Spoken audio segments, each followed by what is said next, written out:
Emmanuel Macron a appelé mardi à Prague les alliés de l'Ukraine à ne pas être lâches face à une Russie devenue inarrêtable, semblant assumer ses propos controversés sur la possibilité d'envoyer des troupes occidentales dans ce pays en guerre.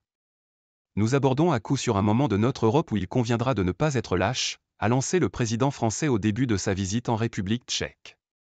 On ne veut jamais voir les drames qui viennent, a-t-il prévenu devant la communauté française. Il a évoqué des puissances devenues inarrêtables qui sont en train d'étendre la menace chaque jour, de nous attaquer nous-mêmes davantage. Il nous faudra être à la hauteur de l'histoire et du courage qu'elle implique, a-t-il insisté. La visite en République tchèque vise à mettre en scène son attention particulière portée à l'Europe centrale, a expliqué son entourage à la presse. À un moment où il semble de plus en plus vouloir imposer son leadership dans le soutien à Kiev et le bras de fer avec la Russie, il va rencontrer son homologue Petr Pavel, qu'il avait reçu à Paris en décembre.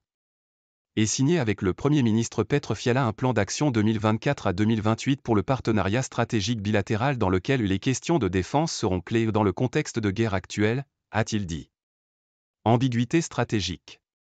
Emmanuel Macron se s'est attendu. Au cours d'une conférence internationale le 26 février au palais présidentiel de l'Élysée, il avait semé le trouble parmi les autres alliés de Kiev en assumant une ambiguïté stratégique pour que le président russe Vladimir Poutine sache que tout sera fait pour l'empêcher de gagner cette guerre.